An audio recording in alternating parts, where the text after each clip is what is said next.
No depression when we turn the tables over to Paula Zahn, who will sit in tonight for Aaron Brown and anchor Newsnight. She has a very special hour coming up. There she is. Paula, it is my honor to turn it over to thou. Well, thank you very much for your graciousness. Always good to see you, Larry. Appreciate it. And good evening, everyone. Thank you so much for joining us tonight. We are going to spend much of the hour ahead on the book that has become a phenomenon, The Purpose-Driven Life, the book that Ashley Smith credits with helping her to stop a killer. When Miss Smith said she read The Purpose-Driven Life to Brian Nichols, millions of Americans knew the power of the words she spoke of. We begin with one of those people. Here's CNN's Ed Lavandera. At age 64, Enzel Wren found himself tormented by the pains of bone cancer, unable to walk, unable to care for himself.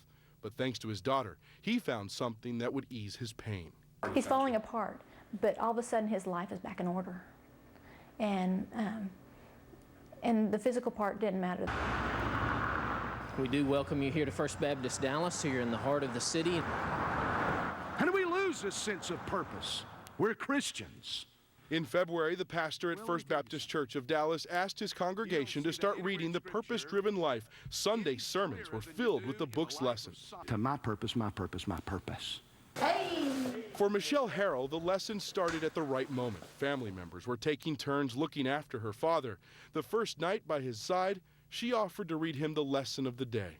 I remember getting through reading that very first night and commenting that I was afraid that he thought that I was just hand-picking which chapters I was reading to him. It was chapter 6, a lesson about eternity of all things. It reads, "Life on earth is a temporary assignment. Earth is not our final home. We were created for something much better." After I finished reading, and he's like, "That's good." It didn't end there for Enzel Wren. Something had touched this dying man. His focus got off of himself and on to just being grateful for having us all around him. He asked that someone read a new chapter every night as he received medical treatments.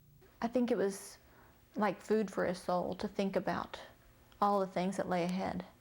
And he hadn't always made the wisest decisions in this lifetime, but he knew he had Christ in his heart.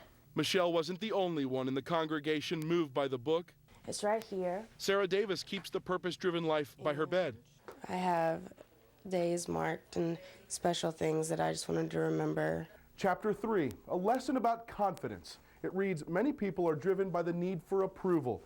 Real security can only be found in that which can never be taken from you, your relationship with God."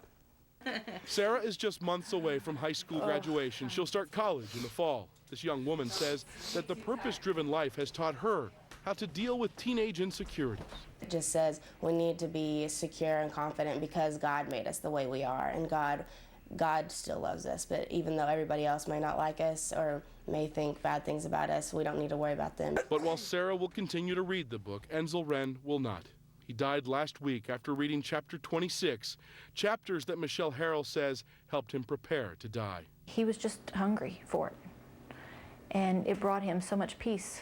A family, a teenager, and an entire congregation on a spiritual journey together. There's your purpose, period. That's the sermon. We can go home. Ed Lavandera, CNN, Dallas.